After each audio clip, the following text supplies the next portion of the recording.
Good evening मेरे प्यारे बच्चों। चलिए बच्चों स्टार्ट करते हैं समांतर श्रेणी का क्वेश्चन नंबर 8वां। क्वेश्चन देखिए क्या कह रहा है। कह रहा है बेटा कि उस एपी के प्रथम 51 पदों का, कितने पदों का बेटा, 51 पदों का योग ज्ञात कीजिए जिसके दूसरे और तीसरे पद क्रमशः 14 और 18, यानी कि दूसरा पद और तीसरा पद बेटा दिया है और एन दिया है। ठीक है बेटा, तो सबसे पहले हम इसमें क्या निकाल लें, ए निकाल लेंगे, फिर डी निकाल लेंगे। ये दोनों चीज़ निकालने के बाद फिर हम क्या निकाल लेंगे, एस एन का फार्मूला कर देंगे। तो सबसे पहले क्या गिवन है, देखिए कह रहा है कि ए2 मतलब दूसरा पद और तीसरा पद, यानी कि ए2 बराबर कितना दिया है, ए2 बराबर आपका दिया है बेटा 14, ठीक है, और ए3 बराबर आपका दिया है बेटा 18, ठीक है ना। यानी कि दो पद आपके दिए हैं, तो दो पद दिए हैं तो दो समीकरण बना लीजिए, ठीक है बेटा। अच्छा आप ये बताइए ए2 इज इक्वल टू क्या होता है, ए2 इज इक्वल टू होगा बेटा ए प्लस डी, यानी कि पहले पद में यदि हम अंतर को जोड़ दें तो बेटा ए2 निकल जाएगा, ए निकल जाएगा।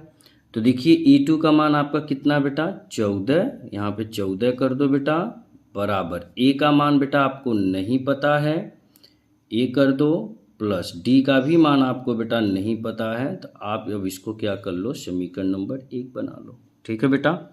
उसी प्रकार ए3 बराबर आपका देखिए क्या है, ए3 बराबर क्या होता है बेटा, ए3 बराबर होता है ए प्लस 2डी, कितना होता है बेटा, ए प्लस 2डी, यही ना।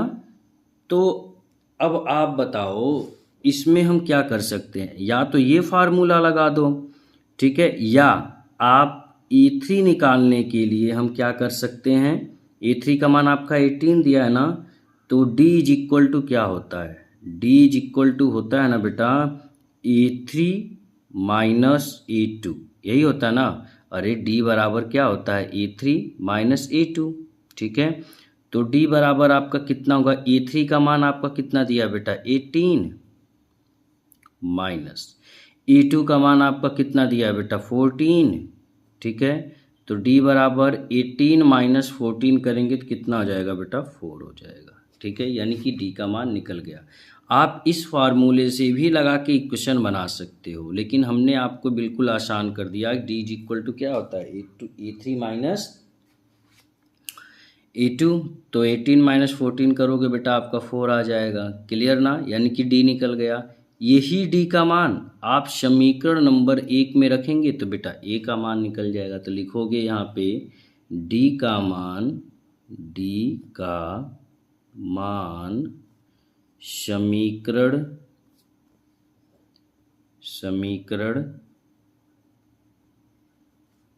1 में क्या करने पर बेटा, रखने पर।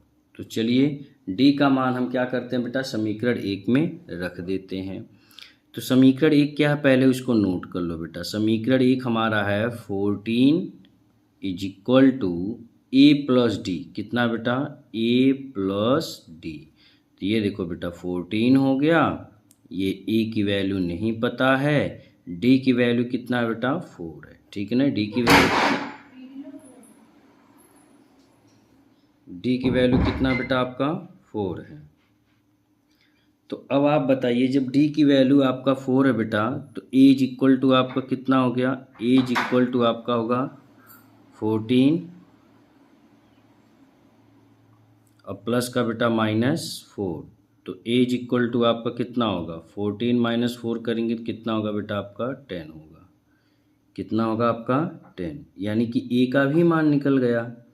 अब ए का मान निकल गया, डी का मान निकल गया, तो हमें क्या निकालना है, योगफल का फार्मूला लगाना है। क्या लगाना है बेटा, योगफल का फार्मूला लगाना है।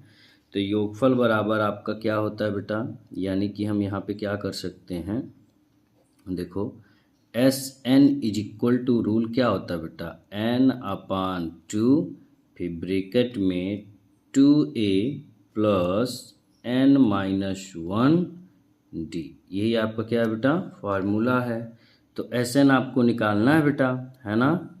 एस एन, एन की वैल्यू आपका देखिए लिखा ना प्रथम 51 पदों का, यानी कि एन की वैल्यू कितना बेटा 51/2, फिर ब्रैकेट में 2, ए की वैल्यू आपका बेटा 10, ए की वैल्यू कितना बेटा 10, फिर प्लस एन की वैल्यू आपका बेटा 51 माइनस 1 और डी की वैल्यू आपका कितना है बेटा 4। ठीक, अब आपका क्या होगा, S N is equal to 51/2 तो बेटा कटेगा ही नहीं 2 से, तो उसको इसी तरह लिख दो 51/2 यानी, और इधर कितना होगा 10 दूना 20 और प्लस 51 में से एक जाएगा 50। अब 50 गुणे 4 जब आप करोगे तो आपका कितना हो जाएगा बेटा 200 हो जाएगा। कितना हो जाएगा 200। ठीक ना बेटा, देखिए 51 में से एक जाए 50, अब 50 गुणे 4 करोगे तो 200, तो एस एन बराबर आपका यहाँ पे हो गया 51/2 गुणे 200 में 20 को ऐड करेंगे तो कितना हो जाएगा आपका 220। कितना हो जाएगा 220। एक चीज़ आप ध्यान दीजिएगा, एन की वैल्यू देखिए 51 है ना, तो आप यहाँ पे 51 लिख सकते हैं। ठीक है बेटा, मैं लिख दूँ यहाँ पे S51, हाँ, इज इक्वल टू, अब इसको काटोगे 2 1 कम 2, 2 1 कम 2, 2 1 कम 2 0। कितना हो गया बेटा, क्लियर, यहाँ पे 110 हो गया, काटने पे आया है। तो अब बताइए 110 51 गुणे 110, तो इसका S51 इज इक्वल टू, गुणा करेंगे देखिए 0, 11 1 कम 11, 11 25 55, 55 में एक हासिल जोड़ेंगे तो कितना हो जाएगा बेटा आपका 56 हो जाएगा। कितना हो जाएगा बेटा 56। ठीक है, यानी 5610। तो अब हमें क्या, हम यहाँ पे लिख सकते हैं ना बेटा कि प्रथम 51 पदों का योग कितना आया बेटा 5610 है। कितना है बेटा 5610 है। आई होप आपको ये अच्छे से समझ में आ गया होगा बेटा। ठीक है, बहुत सिंपल है, इसमें देखिए कुछ करना नहीं है बेटा, बस आपको आसानी से समझ के इसको सॉल्व कर देना है। ठीक है बेटा।